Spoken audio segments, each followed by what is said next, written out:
super fun, and all about artisan cheese and more to melt your peaceful heart and toast your peaceful life. Coming to you from the Appalachian Mountains of southwestern Virginia, this is the Peaceful Heart Farmcast.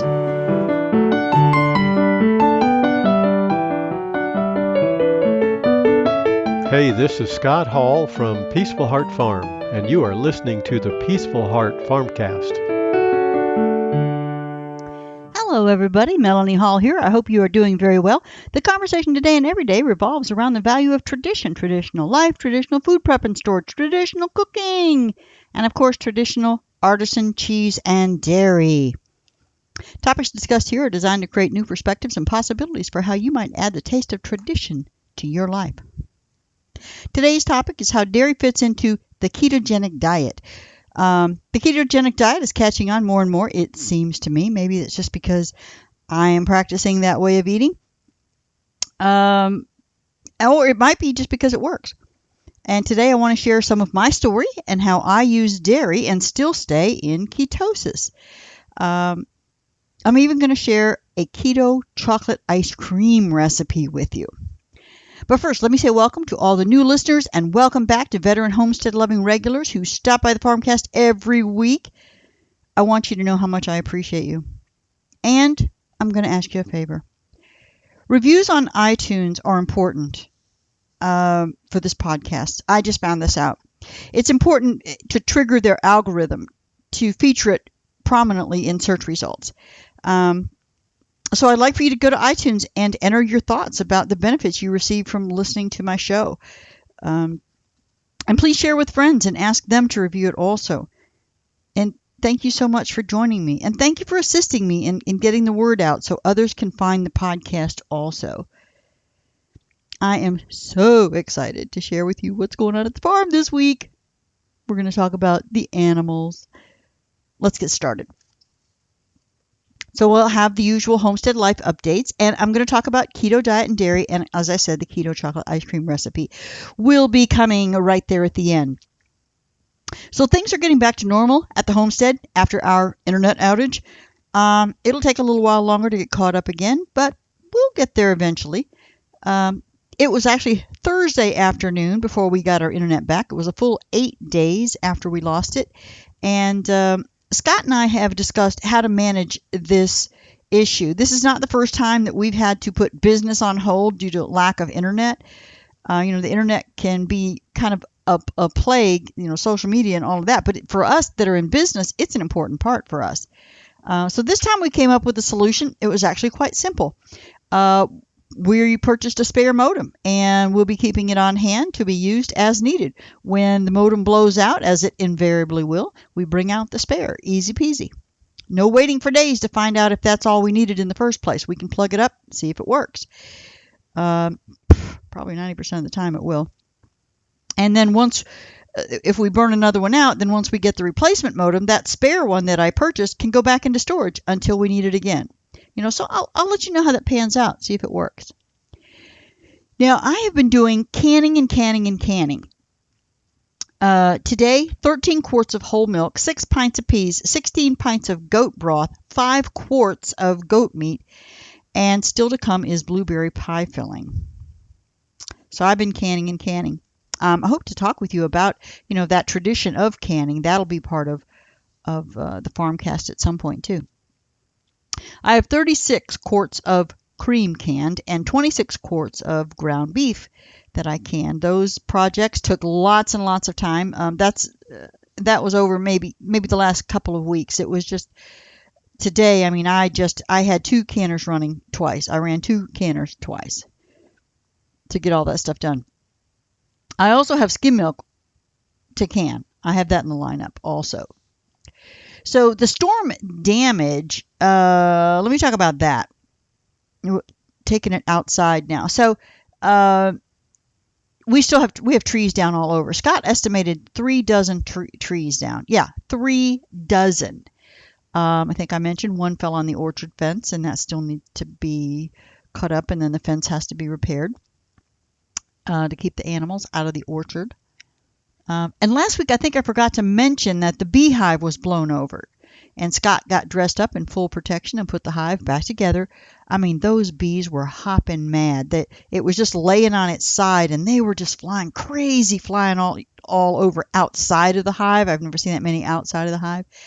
And even with Scott being all covered up like that, he got stung 4 times. It's been many days since then, and the bees are doing well now. The bees are doing well after the incident. Let's move on over to the garden now. So actually, I've had little chance to actually do anything other than a quick walkthrough to see what might need attention. As I said, I've been doing a lot of canning, and I mean, there's just so much business tasks that I have to run a small business that I just took a real quick walkthrough. But here's what I found. The onions need to be harvested. The tops have fallen over, and that means that they are ready to be pulled and set out to dry. And the green beans are doing well. The dried beans are doing even better. The Mississippi silver cowpeas are doing the best. They always do. That's why I like to grow them. If you want to successfully grow a vegetable, that cowpea, black-eyed pea, whatever, brown crowder peas, they are the easiest thing in the world to grow.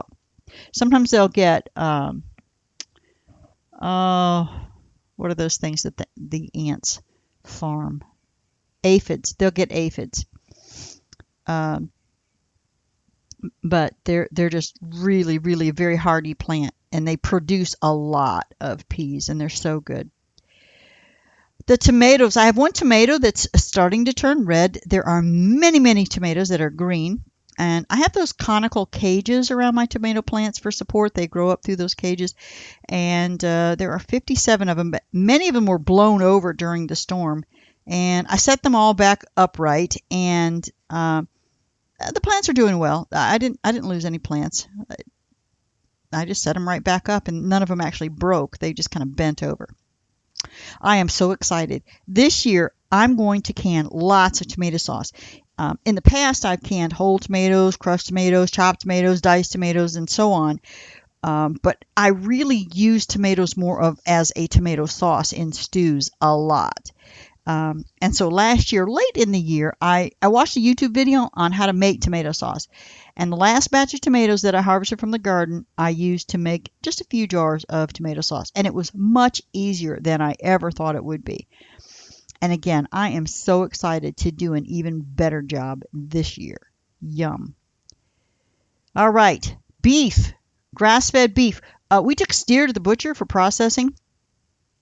Almost all of that's sold. But let me know if you're looking for good grass-fed beef. We still have a steer or two that you can snag. A quarter is about 100 pounds of meat, and it would cost you around $600. Speak now or forever hold your peace. You can get a half, would cost you $1,200, and you would need a bigger freezer, probably at least 9 cubic feet of space for a half. But you could get by with 5 or 6 cubic feet for a quarter of meat, of the beef, 100 pounds of meat. Now, in order to have those steers, we breed cows, right? Now, that's actually so we can have milk. The steers are just a byproduct that happens. And the breeding season is upon us. We wanted to do artificial insemination that would allow us to have greater control over our genetics. And we could also get sexed semen, which would allow us to dramatically increase the probability that our cows would have heifers or girls. But the timing for getting the semen that we desired didn't work out. So we'll continue to pursue the option, and we'll get the semen now or later this year, and that'll be for next year. We just put the bull in with them, even with Butter, who's a Jersey cow, but we need them to have calves or we won't have milk. So let me introduce you to the cows, all the cows actually. So Buttercup was the first one of our girls to show obvious signs of being in heat. And I've noted the date in my spreadsheet that it automatically calculates her projected delivery date. So for cows, the gestation period is between 279 and 385 days. It's about 9 months. my spreadsheet calculates the 279 days. That would be the earliest time that she would have her calf. And I think that came out to about the 30th of March next year, maybe. Then there's Claire. Claire is Buttercup's older sisters. They are full sisters. And now she may have been in heat a few days earlier, but I'm not sure. But I recorded the date anywhere. But then now if she shows signs of coming into heat a month down the road, then I just change the date on the spreadsheet, and it'll update to the new likely delivery date. So I've introduced some of the cows to you, but I'm going to introduce all of them. Now I know I've introduced Butter. She's our Jersey cow, recently purchased from a nearby farm. She's a registered Jersey and produces A2A2 milk. And if you're not familiar with A2A2 milk, check out my podcast, What is A2A2 Milk? And there's a link in the show notes. Or you can just go to the website, www.peacefulheartfarm.com, and click on podcast. It's maybe 3 or 4 down the list. You'll find What is A2A2 Milk. So about 50% of Jersey cows in the United States have the A2A2 genetic trait. And while we haven't had our Normandy cows tested, about 88% of the Normandy breed carries the A2A2 genetic trait. And since we'll be using artificial insemination, we can breed for the trait. All of the sires that we have to choose from via our supplier of semen are all certified A2A2, all of them. It's just such a growing popularity because of the health benefits of the A2A2 milk that are starting to come out. So our goal is for our small herd of dairy cows to be 100% A2A2 certified, and so we'll be working towards that. So we have Butter and we have Butter's calf that are A2A2 for sure. The others maybe, we just haven't tested them yet. Now next up is Violet. She was named after a flower, and her herd mate was Lily, who was also named after a flower. But Violet is a beautiful cow, and she's interesting. She only has one horn, and she has this big round belly where everybody else kind of is straight-sided, and she has this big round like belly. And like all of our cows, she's really friendly. And lastly, of the cows is Cloud. Cloud's only 75% Normandy. She's actually 1/4 Black Angus. So her frame is taller than all the rest. So she's quite a big girl there. And then there's the calves. There are 4 calves. And they are all named after fictional characters from a fantasy novel that both Scott and I enjoy listening to over and over. It's a fantastic story. There are 14 books in the series. I forget how many. It's like 14,000 words or something like that. It's huge.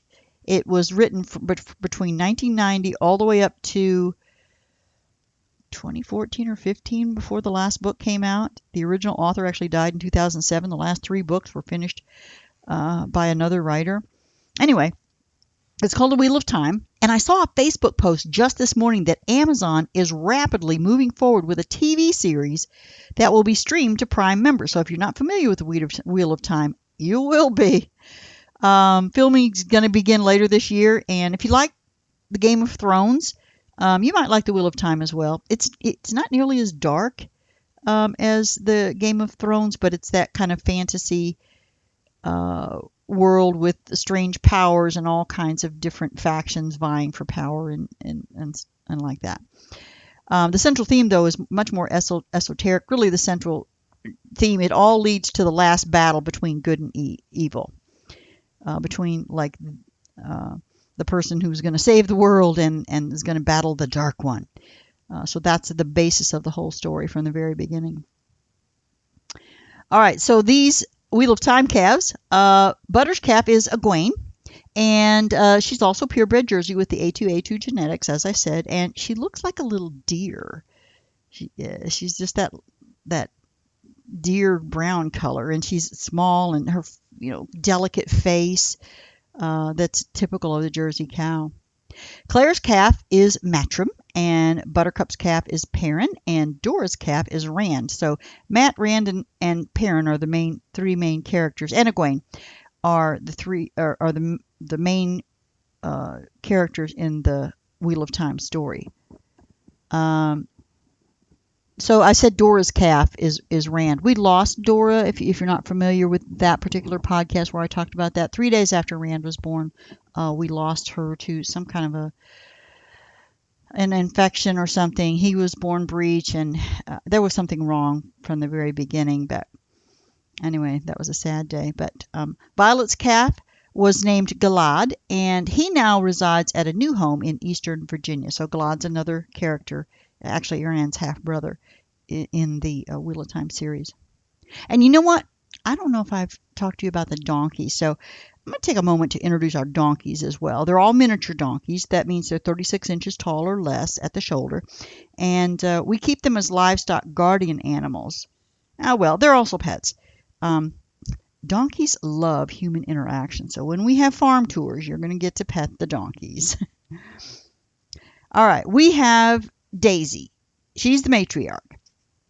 And then we have her daughters, Sweet Pea and Coco. And then there's Johnny, who is the sire of Coco. Daisy was pregnant with Sweet Pea when we bought her, and then we got Johnny later, and he fathered about 3, I think. But he has been fixed, and so he can no longer sire. So we keep him paired with Sweet Pea and the boy sheep. And then the Daisy and Coco guard the girls, and they're our livestock guardian animals. And I'm going to refrain from naming all the goats. That would take a long time. The does all have names, but the 2 kids from this year and the 9 from last year do not. And there's only 1 sheep that has a name. Remember Lambert? Yeah, he's weaned off the bottle now, by the way. I suppose we'll name them all at some point. We just never have gotten around to it. We identify them by number because we had around 70 sheep at one time, and the numbers were just the best way to keep up with who was who. We would have, I think we had 45 lambs the last time when we had 70 sheep. 45 of them were lambs born in 1 year. That's a lot of names. But they're all healthy and happily eating grass in those green pastures. Okay, let's move on to my eating habits. How about that? The ketogenic diet and dairy. There's a picture of me and Scott on our website. It's on the About page. And that picture is very out of date. I'll leave it up there because it's a good picture. But I weigh 45 pounds less than that picture indicates. And ideally, in the next year or 2, I will have dropped another 45 pounds. How did I do it? How am I going to do it? It's a variation of the keto diet. In order to get to my topic of the keto diet and dairy, I'll have to fill in the basics of the ketogenic diet, at least the one I use. Dr. Eric Westman's Duke University Diet Clinic videos is my source. And Go Keto with Casey is my support source. That's Casey Durango from Greensboro, North Carolina. That's right down the road from me, about an hour and a half. I've met her in person. She lost 97.4 pounds, as she always says. I've lost 97.4 pounds on the ketogenic diet. And 5-6 years into it she is now. So when people tell you it's not sustainable, yeah, it is. So the basics of keto. Now, I've tried many diets in my life.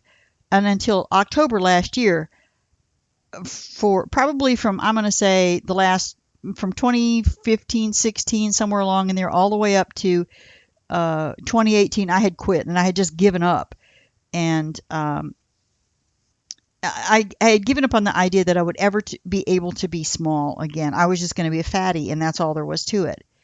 But the ketogenic diet involves reducing carbohydrate intake to a minimal level and causing your body to go into ketosis, where it's burning fat for fuel. And when I started in October last year, I reduced my carbohydrate intake to less than 10 grams per day.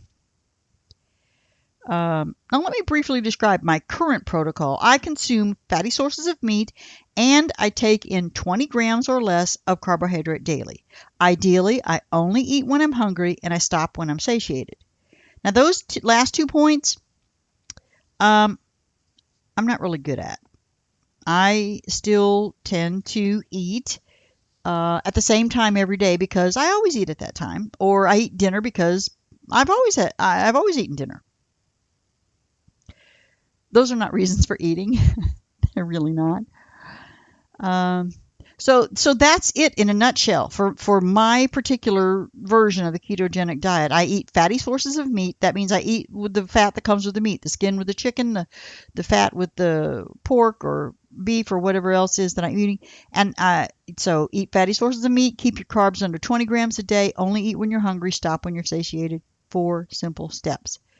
And there are many amazing things that have changed in my life over the past 8 months.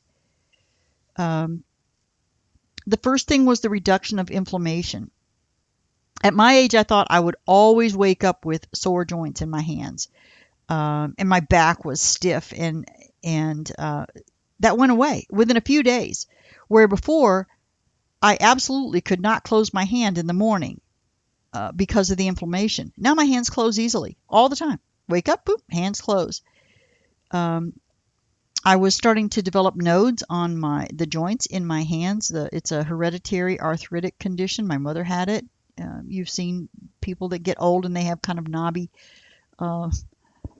joints, and I could see that I was starting to build those up. So you can't reverse that, or I don't think I can reverse that, but it stopped. It stopped it dead in its tracks, the progression of that.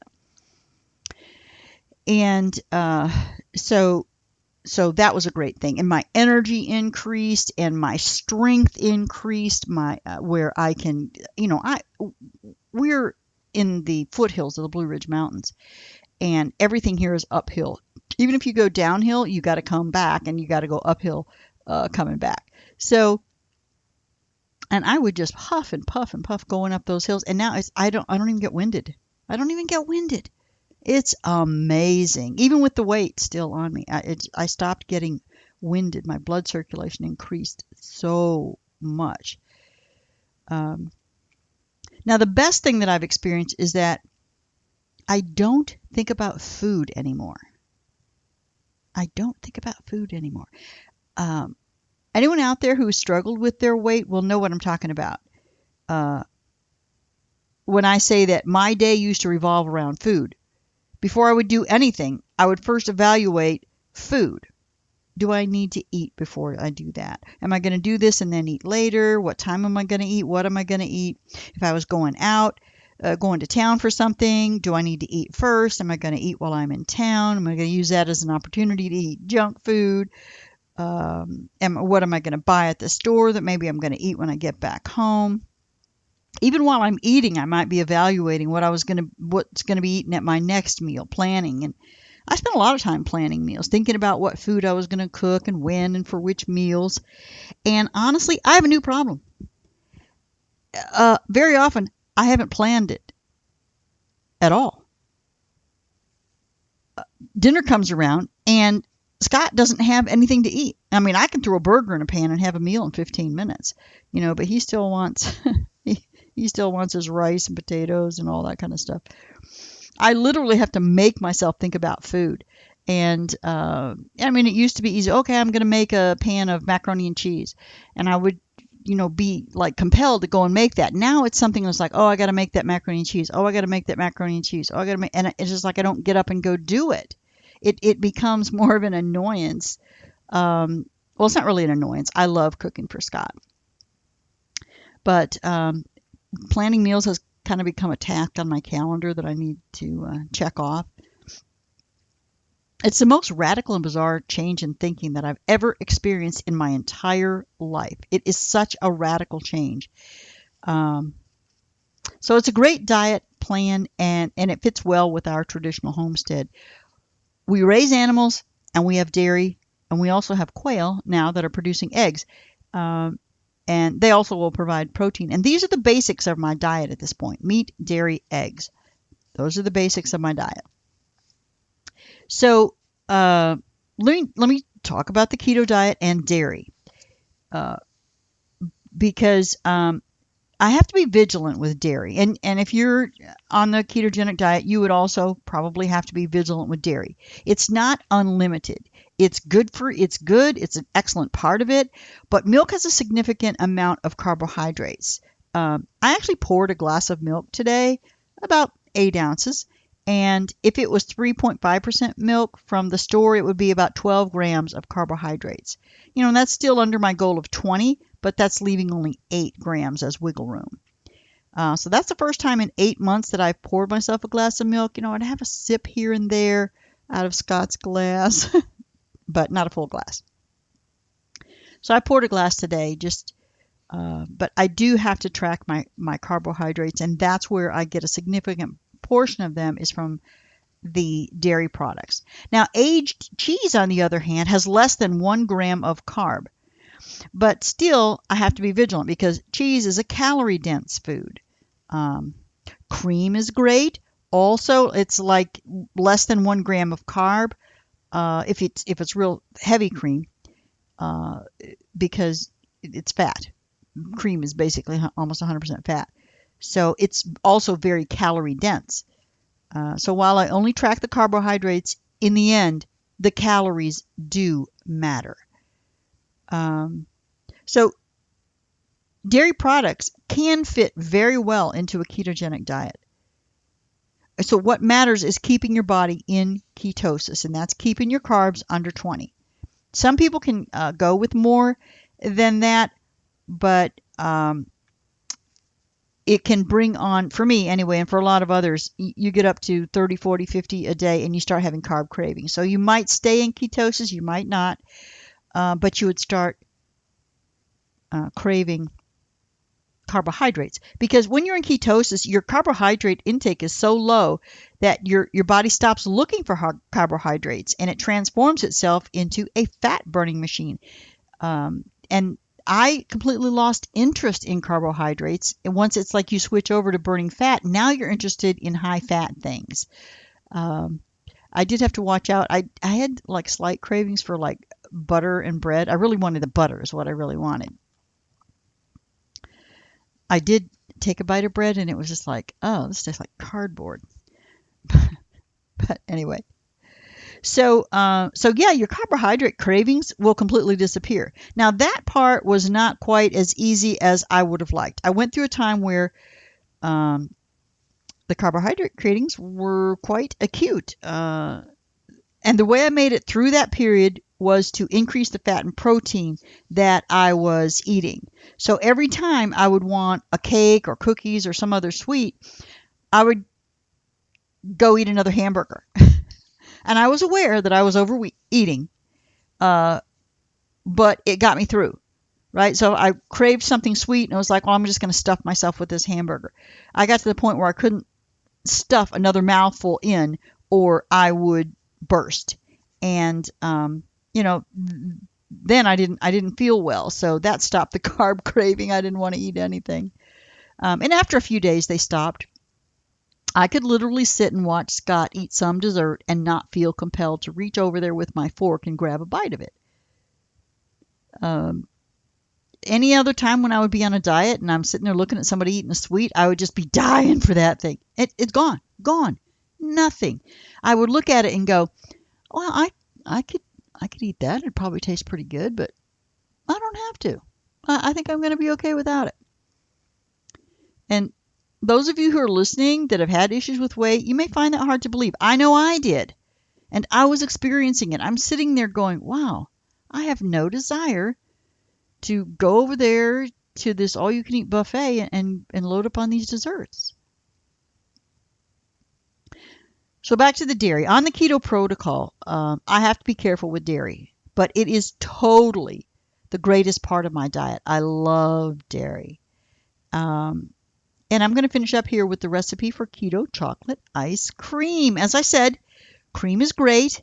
And there are some great artificial sweeteners out there, erythritol and stevia, which tends to have kind of an aftertaste. So, but there is some good stuff out there that keep this particular ice cream very low carb. There's lots of desserts out there that you can make very low carb with these sugar substitutes. Now, you do have to be, some people will be sensitive to these and it will knock you, or it will make you crave sweets. If you're stimulating that sweet taste in your mouth, it can make you crave sweets. So, for some people.